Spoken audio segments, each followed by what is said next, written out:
اللہ تعالیٰ اپنے نیک بندوں کی کیسے حفاظت کرتا ہے۔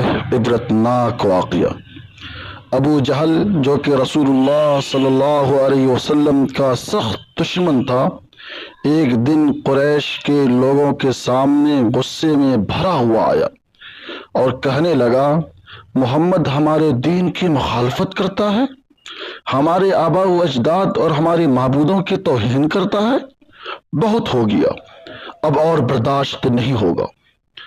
میں اللہ کی قسم کھاتا ہوں کہ کل جب محمد نماز پڑھنے کے لیے آئیں گے اور سجدہ کریں گے تو میں ایک بھاری پتھر سے ان کا سر کچل دوں گا۔ ابو جہل نے یہ بات اس قدر یقین کے ساتھ، مضبوطی سے اور ڈٹائی کے ساتھ کہی کہ قریش کے لوگ بھی حیران ہو گئے اور یہ سمجھ لیے کہ لگتا ہے کہ ابو جہل آج محمد صلی اللہ علیہ وسلم کا خاتمہ کر کے رہے گا۔ اگلی صبح ابو جہل واقعی ایک بڑا اور وزنی پتھر لے کر حضور اکرم صلی اللہ علیہ وسلم کے خاتمے کے ارادے سے خانہ کعبہ کے قریب جا بیٹھا اور رسول اللہ صلی اللہ علیہ وسلم کا انتظار کرنے لگا۔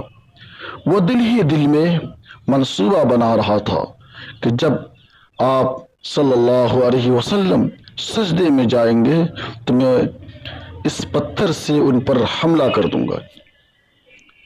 جب رسول اللہ صلی اللہ علیہ وسلم حسب معمول خانہ کعبہ میں تشریف لائے اور نماز پڑھنے لگے تو ابو جہل پتھر اٹھا کر مکمل تیار ہو گیا۔ جیسے ہی آقائے نامدار مدینے کے تاجدار حضرت محمد صلی اللہ علیہ وسلم سجدے میں گئے، ابو جہل تیزی سے اٹھا اور پتھر لے کر آپ صلی اللہ علیہ وسلم کی طرف لپکا، لیکن جیسے ہی وہ حضور اکرم صلی اللہ علیہ وسلم کے قریب پہنچا، اچانک اس کی آنکھوں کے سامنے ایک خوفناک منظر سامنے آ گیا۔ ابو جہل نے دیکھا کہ ایک بہت بڑا اور خوفناک اونٹ اس کے سامنے آ گیا ہے۔ اس اونٹ کا سر بہت بڑا تھا، گردن بہت موٹی تھی اور دانت بہت ہی خوفناک اور خطرناک نظر آ رہے تھے۔ ابو جہل کو ایسا لگا کہ وہ اونٹ ابو جہل کو کھا جائے گا۔ یہ دیکھ کر ابو جہل مکمل گھبرا گیا، اس کے ہاتھ پتھر سے چپک گئے اور وہ شدید خوف میں مبتلا ہو گیا۔ وہ پتھر پھینکنے کی کوشش کرتا رہا، بار بار کوشش کرتا رہا، لیکن خوف کی وجہ سے اس کے ہاتھ اس قدر کانپ رہے تھے کہ بمشکل پتھر کو نیچے پھینک سکا اور پیچھے ہٹا۔ قریش کے لوگ جو یہ سارا منظر دیکھ رہے تھے، فوراً وہ سب لوگ دوڑتے ہوئے ابو جہل کے پاس پہنچے اور حیرانی سے پوچھا، ابو جہل تمہیں کیا ہوا؟ تم تو بڑے یقین کے ساتھ کہہ رہے تھے کہ آج محمد کو قتل کر دو گے، پھر یہ کیا ہو گیا؟ ابو جہل نے سب کی باتوں کو سنا اور تھر تھراتے ہوئے کہا، میں وہی کرنے جا رہا تھا جو میں نے کہا تھا، لیکن جب میں محمد کے قریب پہنچا تو اچانک ایک اونٹ میرے سامنے آ گیا۔ خدا کی قسم، میں نے اپنی زندگی میں کبھی بھی ایسا اونٹ نہیں دیکھا۔ اس اونٹ کا عالم یہ تھا، اتنا خطرناک اور خوف زدہ تھا کہ اس کا سر، گردن اور دانت بہت ہی خطرناک اور خوفناک تھے کہ مجھے لگا کہ وہ مجھے کھا جائے گا۔